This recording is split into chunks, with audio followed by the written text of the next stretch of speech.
우리 주변에 계신 분들과 다시 한번 이렇게 인사 나누겠습니다. 주님 안에서 자유합시다. 인사하겠습니다. 주님 안에서 자유합시다. 주님 안에서 자유합시다. 여러분, 한 주 동안 고생 많으셨습니다. 이렇게 저렇게 삶의 자리에서 치열하게 열심히 살아내셨는데, 이 시간 예배하면서 눌렸던 것, 묶였던 것, 우리 주님께서 자유 주시고 또 힘있게 회복하는 귀한 은혜 주시기를 우리 주님의 이름으로 간절히 축원합니다. 오늘 말씀의 제목은 염려에서 벗어나야 평안하다. 염려에서 벗어나야 평안하다라는 말씀의 제목으로 함께 은혜를 나누겠습니다. 요즘 우리 세상을 살아가는 모습을 보면 염려할 게 참 많습니다. 지금도 아마 염려거리를 이만큼 지고 계시는 분들 다 그럴 거예요. 옛날보다 먹고 살기는 더 편해졌는데 마음은 더 많이 불편해진 시대를 살고 있는 게 아닌가 싶습니다. 교통이 발달해서 우리가 어디든 다 갈 수 있어요. 그런데 여러분 그거 아세요? 자녀들에게 밖에 나가서 신나게 놀다 와, 이런 걸 말 못하는 또 시대가 됐습니다. 한겨울에도 여름 과일 먹을 수 있어요. 근데 먹으면서도 농약을 얼마나 쳤나, 얼마나 유전자를 조작했나, 방사능은 괜찮은가, 먹으면서도 염려하죠. 인터넷이다, 스마트폰이다, 미디어가 엄청 많이 발달했는데 요즘에 또 뉴스에 나오죠. 제2의 N번방이다 뭐다 하면서 우리를 또 염려의 모습으로 계속 이끌어가는 시대를 살고 있습니다. 염려가 이게 어린아이부터 어른에 이르기까지 모두 있는 것이더라고요. 초등학생들의 염려가 뭘까요? 어떻게 하면 더 놀 수 있을까? 엄마한테 안 걸리고, 이 잔소리 피해서. 저희 아이들도 그렇습니다. 저희 아이들이 하도 TV를 보길래 아침에 성경을 한 장 읽고 그 다음에 봐라 이랬더니 잠결에 들리는 게, 이게 보니까 죄송해요, 무슨 법전 외우는 것처럼 있는데, 이거는 읽는 게 아니고 이걸 빨리 읽어야 볼 수 있으니까 그런 거에 이제 집중을 하는 거예요. 또 중학생이 되면 어때요? 소위 사춘기다 해가지고 예민해지니까 또 주변에서 염려죠. 그러다 고등학교 가면 어떻습니까? 대학은 가야 되는데 이거 어떡하지? 이 염려가 또 가득 차요. 이러다 성인이 되면 또 어때요? 20대 되면 또 직장이니 결혼이니 이거 어떻게 해야 되나? 또 30대가 되면 승진해야 되죠. 가정 안정 찾아야 되죠. 소위 영끌한다 이야기하지 않습니까? 그렇게 40대가 되면 이거 좀 번듯하게 성공도 해야 되지. 아이들은 또 왜 이렇게 빨리 커요? 자녀들 키워야 되지. 염려를 지고 살아요. 50대는 어떠세요? 60대 어떠세요? 이거 출가시켜야 되는데 시집을 안 가네, 장가를 안 가네. 이게 또 염려가 되는 겁니다. 그러다 보니 또 노후 준비를 해야 될 때가 돼요. 또 염려입니다. 건강, 죽음, 물려줄 유산은 또 있나, 이런 것들로 또 염려합니다. 자, 보세요. 어린아이부터 어른에 이르기까지 염려로 시작해서 염려로 끝나는 게 우리 인생 같아요. 물론 이 염려가 유익한 면도 있는 것 같아요. 염려를 통해서 더 철저하게 준비할 수 있는 기회는 얻게 됩니다. 그런데 문제가 뭐냐면 이게 지나치게 많이 염려하면 그때부터 문제가 생긴다는 거죠. 염려를 아예 안 할 수는 없어요. 적절하게 염려하면 괜찮습니다. 그런데 지나치면 이게 병이 되더라고요. 예전에 제 친구 가운데 한의사가 있는데 한번 이런 얘기를 들은 적이 있습니다. 인간의 감정하고 오장육부가 연결이 되어 있대요. 심장, 신장, 간장, 비장, 폐, 이렇게 5가지가 있는데 이것을 두려움, 생각, 분노, 화, 염려, 이런 감정과 대입을 시켜보니까 분노와 격한 감정을 일으키는 사람은 간장과 담이 망가지고요, 그리고 생각이 많으면 위와 비장이 상한다, 이렇게 말합니다. 그 중에서 염려와 걱정은 무엇을 상하게 하는가? 폐하고 대장이 망가진다는 거예요. 결국에는 우리 삶의 모든 감정들이 우리 신체와 연결이 되어 있고 그 지나친 것들이 건강을 해치기까지 하더라, 이렇게 말합니다. 자, 이렇게 염려라는 것은 하지 않을수록 오히려 좋은 거죠. 그리고 염려를 하더라도 지나치지 않게 해야 건강을 해치지 않는다는 겁니다. 자, 그렇다면 염려가 뭘까요? 사전을 찾아보니까 염려는 마음을 내려놓지 못하는 상태를 염려라고 해요. 그러니까 항상 불안한 거죠. 자, 무슨 말이냐면 언제 터질지 모르는 시한폭탄을 손에 들고 있는 것과 마찬가지인 게 염려라는 겁니다. 예전에 여러분 아마 방송 같은데 오락 프로 보셔서 아실 거예요. 출연자들이 이만한 풍선, 이게 초식에 있고 풍선 막 불타 없어지는 게임을 하면 이렇게 돌리는, 이런 보는 사람이 막 조마조마한 게 그런 게임이잖아요. 그런데 염려라는 것이 지금 그런 폭탄이 우리 손에 들려져 있는 상태로 매일매일을 살아가고 있는 게 염려라는 겁니다. 날마다 가스불 때문에 외출했다가도 집에 금방 돌아오는 주부가 있었습니다. 집을 나서면 가장 먼저 생각나는 게 가스불, 이거예요. 한 번은 가족여행을 오랜만에 계획해서 가게 되는데 모든 준비를 다 끝내고 즐겁게 출발했습니다. 아니나 다를까 출발하고 나서 조금 지나니 이 주부의 머릿속에 뭐가 떠올라요? 가스불. 안절부절합니다. 그랬더니 앞에 있던 아들이 얘기해요. 엄마, 가스레인지 트렁크에 실어놨어요. 걱정하지 마세요. 웃으시는 분들은 경험이 있으신 것 같아요. 여러분, 우리 마음을 보니까 참 다 이래요. 항상 몸은 어디에 가 있지만 마음이 또 딴 데 가 있어요. 지금 여러분 여기 지금 교회에 앉아서 예배하시잖아요. 근데 진짜로 어쩌면 나 지금 가스불 켜놓고 온 거 아니야? 이런 생각하시는 분이 계실지도 모르고, 또 지금 뉴스에서 연일 계속 태풍이 온다는데 깜빡하고 거기 문 열어놓고 왔네? 예배 끝나고 가세요. 그런 마음이 들 수도 있어요. 어느 순간 다른 곳에 흘러가 버리는 게 우리의 마음이더라는 거죠. 이래요. 잘 될 거야, 할 수 있어, 이런 마음 먹었다가도 뒤돌아서면 실패하면 어쩌지? 이런 생각이 드는 게 우리 마음이죠. 그러니까 이렇게 종잡을 수 없는 폭탄 같은 것을 갖고 있는 이 우리의 마음, 염려에서 자유할 수 없는 우리 마음. 자, 그렇다면 어떻게 해야 이 마음을 잘 내려놓고 염려를 해결할 수 있을 것인가? 자, 오늘 본문에서 우리에게 주는 영적인 교훈들을 함께 살펴보며 은혜를 나누겠습니다. 첫 번째로는 마음을 내려놓으라 하는 겁니다. 마음을 내려놓으라. 자, 여기서 중요한 포인트가 있어요. 내려놓아야 되는데 어디에 내려놓느냐, 이게 중요한 겁니다. 그냥 아무 데나 내려놓는 게 아니라는 거죠. 예전에 이런 영상 한번 봤습니다. 세 사람이 독방에 갇혔어요. 근데 테러리스트가 그 방에 시한폭탄을 딱 던져주고는 방문을 잠가버렸습니다. 이때 폭탄을 들고 있던 이 한 사람이 이 폭탄 들고 안절부절하는 거예요. 어디다 내려놓아야 될지를 모르는 거예요. 세 사람 중에 한 사람은 자기 자녀예요. 맡길 수 없습니다. 그런데 그 다른 사람이 이렇게 이야기를 합니다. 나에게 폭탄을 주십시오. 내가 폭탄 제거 전문가입니다. 누구에게 줘야 되겠습니까? 전문가에게 주는 거죠. 결국 전문가에게 폭탄을 맡기고서야 살아남게 되죠. 여러분, 우리 인생의 모든 문제를 우리가 다 끌어안고 살아가는데 언제 터질지 모르는 이 문제와 염려를 어디에 내려놓느냐, 이게 참 중요한 포인트임을 이야기해 줍니다. 그러니까 전문가에게 내려놓아야 되지 비전문가에게 내려놓았다가는 오히려 더 큰일이 날 수 있다는 거죠. 오늘날 우리 많은 사람들의 실수와 문제가 어디에서 더 커지는가 보았더니 자신의 걱정과 염려를 비전문가에게 찾아가서 자꾸 의뢰를 하더라는 겁니다. 여러분, 친구에게 털어놓으면 해결이 되던가요? 이웃 사람에게 털어놓으면요, 해결이 안 됩니다. 왜냐하면 그들도 똑같은 염려와 문제를 가지고 살기 때문이죠. 여러분, 요즘 방송 틀면 이런 이 케이스의 영상들 많이 보실 거예요. 그렇게 상담하는 프로그램이 많아요. 얼마나 많은지 몰라요. 그런데 물론 잘 해결되는 경우도 있지만 그렇지 않은 경우도 많아요.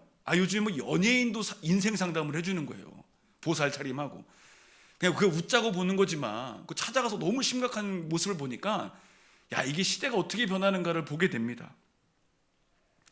여러분, 우리의 인생의 염려와 걱정거리를 해결해 줄 수 있는 분이 누구입니까?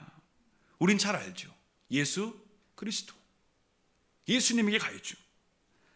그러니까 다른 곳에 염려를 내려놓지 말고 가장 탁월하게 해답을 주시는 예수님께 갈 때 우리의 모든 염려에서 자유하다는 겁니다. 자, 그러면 마음을 주님께 내려놓는 방법이 있겠죠. 예배만 하면 되나요? 교회만 오면 되나요? 그게 아니라는 거죠. 조금 더 구체적인 방법이 있습니다. 바울 사도가 이야기합니다. 빌립보서 4장 6절과 7절 말씀. 아무것도 염려하지 말고 다만 모든 일에 기도와 간구로 너희 구할 것을 감사함으로 하나님께 아뢰라. 7절입니다. 그리하면 모든 지각에 뛰어난 하나님의 평강이 그리스도 예수 안에서 너희 마음과 생각을 지키실 것이다. 아멘. 자, 6절 말씀 보시면 뭐라고 말합니까? 오직 기도와 오직 기도해라. 다만 모든 일에 기도해라 말합니다. 왜 이렇게 말하는 것일까요? 간절함이 있어야 된다. 절실함이 있어야 된다는 겁니다. 자, 기도한 다음에 또 뭐라고 합니까? 간구해요. 기도를 붙이고 간구를 더했어요. 이 말의 의미가 뭡니까? 그냥 적당히 기도해서는 안 된다는 겁니다. 그 다음 스텝, 간구까지 가라는 거죠. 자, 무슨 말인가? 기도한다고 그냥 기도하는 게 아니라 절실함이 있었는 기도, 이것까지 이어져야 하나님께 맡겨드리는 기도가 될 수 있다는 겁니다. 여러분 기도 안 하세요? 기도 다 합니다. 그런데 그런 기도에 더해서 내 마음이 절감하고 있느냐, 절절하게 절실하게 하나님께 간구하고 있는가, 여기까지 플러스가 되어야 한다는 겁니다. 무슨 말이냐? 기도밖에 없어요. 이 마음 가지고 하나님께 나아가는 그 태도를 통해서 마음의 평안이 얻어지는 것이지, 그냥 기도의 자리에 앉아만 있다고 해서 해결되는 게 아니라는 겁니다. 자, 그리스도인들의 기도가 뭐냐? 절실함, 절감, 이게 더해진다는 겁니다. 내 불안한 마음을 확인하면서도 절실하게 기도해야겠다, 이런 게 없으니까 우리 삶에 문제가 있는, 끊이지 않는 겁니다. 그러니까 기도밖에 없습니다. 그냥 이렇게 가는 거예요. 여러분, 불안함과 염려의 시대를 살고 있는 우리에게 꼭 필요한 게 뭐냐면 절실과 절감하는 겁니다. 그냥 기도만 해서 되는 게 아니라는 거죠. 내 마음의 상태를 보고 절실해져야 돼요. 내 현실을 보고 아주 절실해져야 돼요.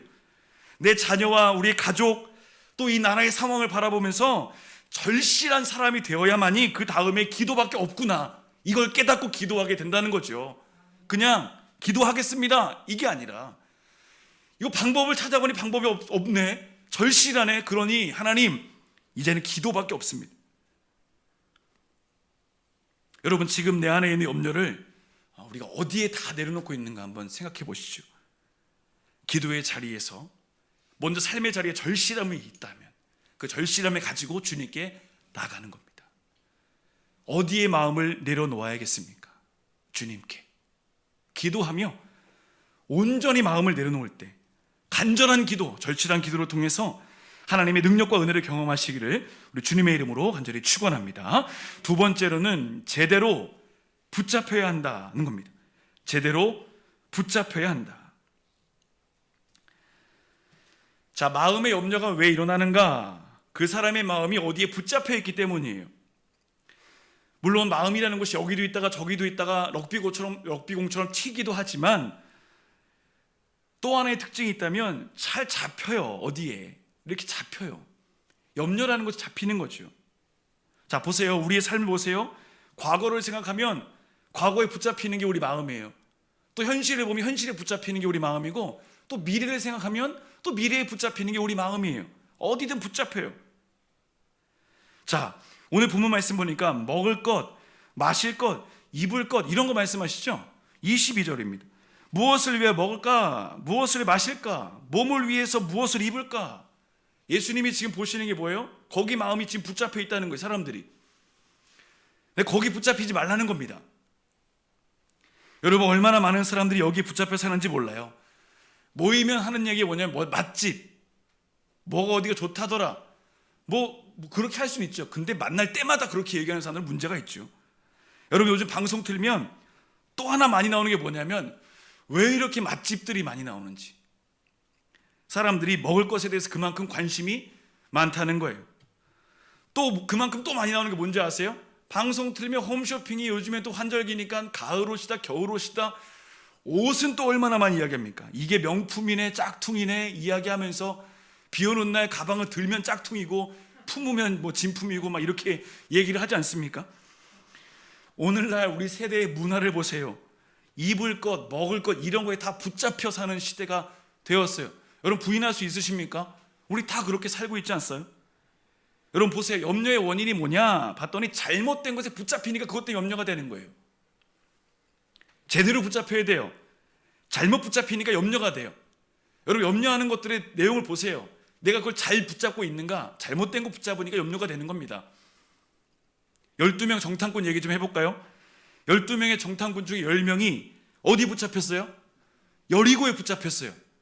그 여리고에 딱 붙잡히고 나니까 하는 말마다 다 뭡니까? 우리는 안 됩니다. 메뚜기입니다. 금방 죽을 겁니다. 우리가 왜 나왔습니까? 잘못된 것에 붙잡히니까 원망과 불평과 근심과 걱정과 염려로 이어지게 되더라는 거죠.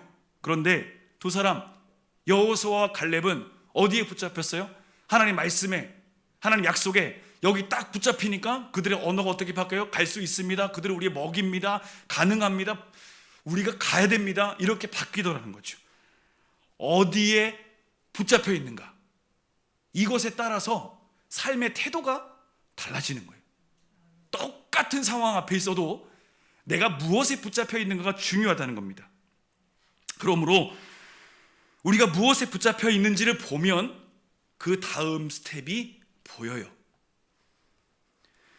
타락하는 가정, 몰락하는 가정들을 보세요. 그 가정들의 관심사가 어딘가 봤더니 다 세상적인 것. 그러니까 갈라서고 무너지고 깨지고. 말씀을 붙잡지 못하면 먹을 것, 입을 것 이런 것, 세상의 것에 붙잡힙니다. 여러분 로마와 헬라가 왜 망했어요? 그렇게 먹을 것들이 풍성하던 나라가 왜 망했어요? 바로 그런 것들이 그냥 붙잡히니까, 눈에 보이는 것에 붙잡히니까, 말씀 붙잡지 않으니까 망하더라는 겁니다. 예수님이 시험 받으신 거 생각해 보세요. 40일 동안 금식하시고 사탄이 시험했던 내용 다 뭡니까? 먹을 것, 입을 것, 소유하는 것. 예수님이 그래서 여기 말씀하시는 거예요. 먹을 거, 마실 거, 입을 거 이거 갖고 걱정하지 말라는 겁니다. 여러분 파브르가 곤충이 쓰면서 이제 그 시험했던 이야기 아시죠? 송충이들 모아놓고 이렇게 뒤돌게 하는데 가운데다가 맛있는 이파리를 놔도 얘네들이 그거를 먹지 못하고 그냥 돌다가 죽는 거예요. 잘못된 것에 붙잡히는 모습을 우리에게 보여주고 있죠. 여러분 염려가 무엇입니까? 내가 무엇을 붙잡고 있는가? 이걸 보면 이게 염려할 건지 기도할 건지 그냥 내려놓을 건지 이걸 판단할 수가 있습니다. 염려는 말씀과 은혜를 보지 못하게 합니다. 그리고 우리 영혼을 차츰차츰 굶어 죽게 하는 거예요. 여러분 오늘 우리에게 필요한 삶의 태도가 무엇인가요? 현실을 붙잡는 인생이 아니라 말씀을 붙잡는, 영원한 것을 붙잡는 인생 될 때 염려에서 자유할 수 있는, 평안할 수 있는 은혜를 누리게 되는 줄로 믿습니다. 먹을 것, 마실 것, 입을 것 이것이 아니라 더 위의 것, 하나님 말씀에 붙잡히는 삶으로 승리하시기를 우리 주님의 이름으로 축원합니다. 마지막 세 번째로는 필요를 하나님께 맡기라 하는 것입니다. 25절 말씀 보겠습니다. 또 너희 중에 누가 염려함으로 그 키를 한 자라도 더할 수 있느냐. 자 여러분 거기 보면 키라는 것에 각주 보시면 목숨이라는 표현이 나와요. 목숨을 1시간이라도 연장할 수 있느냐. 키와 목숨을 같이 보는 겁니다. 자 무슨 말입니까? 누가 염려함으로 자기 생명을 더 연장할 수 있겠는가? 이거죠. 걱정한다고 생명을 1년 더 연장할 수 있겠느냐? 단 하루라도 연장할 수 있겠느냐? 이게 아니라는 겁니다. 오히려 걱정이 많아지면 생명을 단축시킬 수밖에 없다 말하죠. 여러분 중국의 황제 진시황 아시죠? 진시황 하면은 뭐 생각나세요? 불로장생이 생각나잖아요. 중국을 통일합니다. 만리장성을 쌓고 암왕국을 만들어서 지상낙원을 만들어둬요. 이제 남은 게 뭐냐면 이 천국 같은 곳에서 영원히 죽지 않고 사는 거죠. 근데 문제는 인간이 죽는다는 사실. 이걸 수용할 수가 없는 겁니다. 그래서 그가 뭐라 합니까? 불로장생 약초를 구해와라 이야기하죠. 세계 곳곳을 다니면서 좋은 약을 다 먹었습니다. 그런데 여러분 진시황이 몇 살에 죽었냐면 50살에 죽었어요. 다른 황제들의 평균 나이보다도 못하게 짧은 수명, 단명했습니다.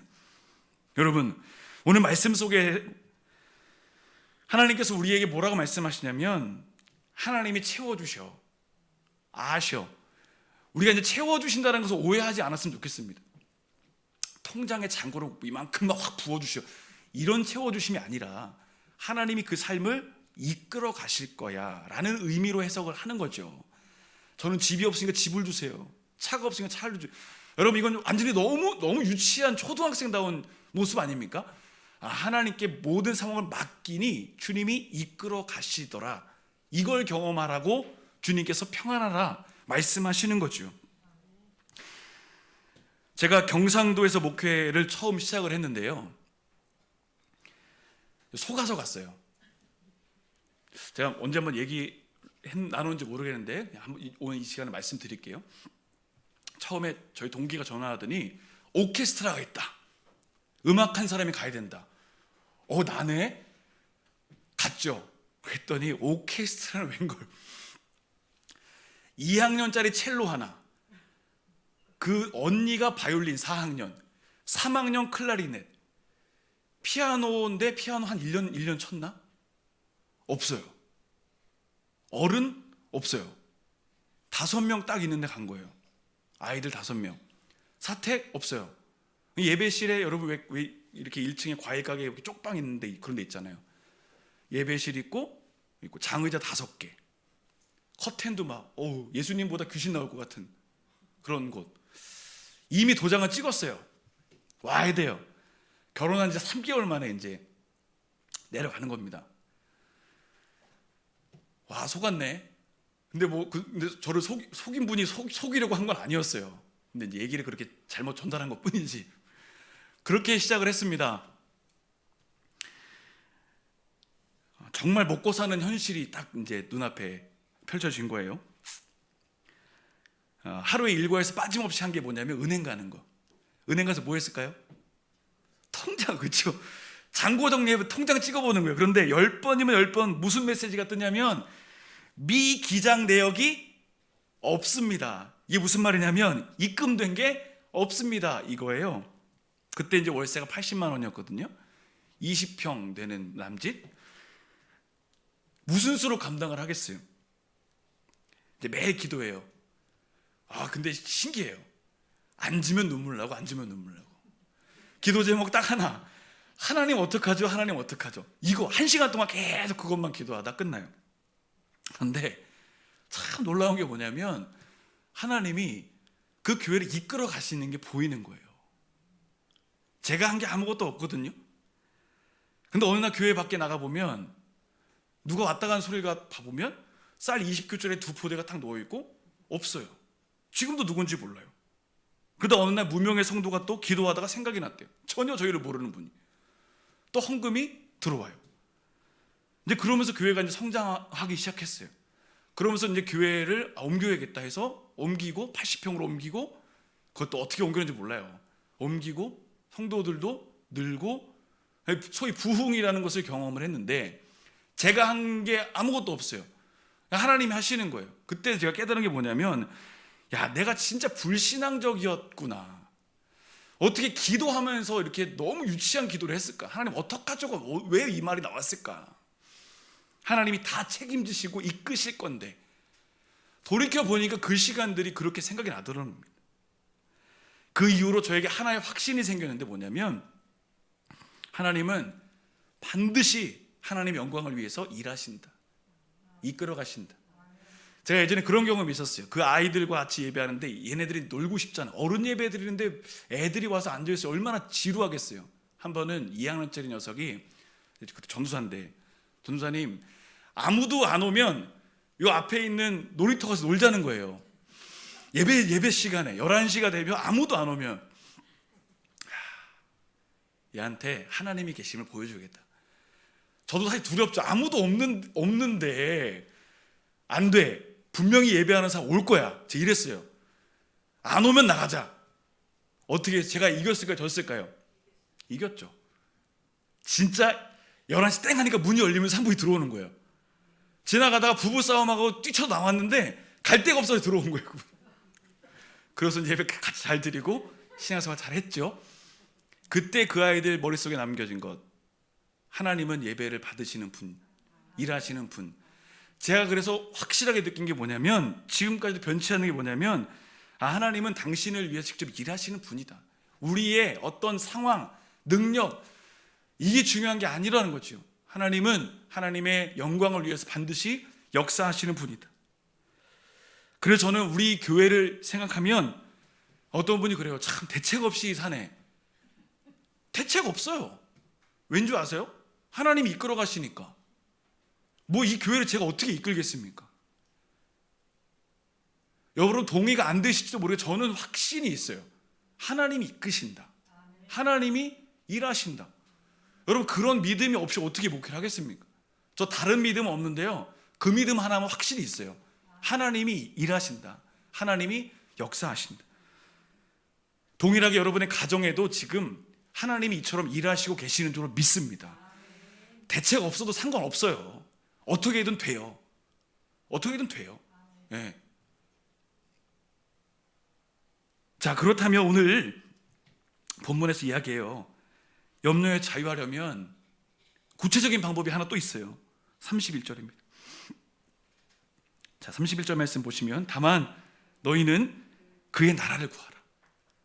네, 나라를 구하라. 이 무슨 구하라는 말이 뭔가요? 집중하라. 세상에서 말하는 무엇을 먹을까, 무엇을 마실까, 이런 것에 집중하지 말고 어디에요? 그분의 나라, 하나님의 나라에 집중하라. 어떻게 하면 하나님의 나라가 우리 가정에 이루어질까? 어떻게 하면 하나님의 통치가 우리 자녀들에게 이루어질까? 이것에 집중하면 하나님이 그 삶을 이끌어 가실 것이다 말씀하세요. 여러분, 그분의 통치가 나의 삶에 임하도록, 그분의 통치가 우리 가정에 임하도록, 주님께서 자녀들의 삶을 통치하시도록 하나님께 집중하는 삶을 살아가다 보면 하나님께서 이끌어 가심을 경험한다는 겁니다. 여러분, 지금 우리는 무엇을 구하고 있습니까? 하나님께서는 우리의 구함을 다 알고 계신다고 하죠. 반드시 복된 것을 주실 것인데, 우리가 우리의 것을 구하는 게 아니라 하나님의 나라를 구할 때 놀랍게도 하나님은 그 일을 이루시더라는 것입니다. 여러분, 이번 한 주간 우리의 모든 것을 주님께서 분명히 이끄실 겁니다. 이것을 의심하지 않고 믿음으로 하나님께 간구하며 나갈 때 주님께서 반드시, 당장이 아니더라도 어느 순간에 이루어 주시는 놀라우신 역사를 경험하시면서 그것이 증거되시면서, 고백되시면서 하나님께 영광 돌릴 수 있는 복된 삶이 되시기를 우리 주님의 이름으로 간절히 축원합니다.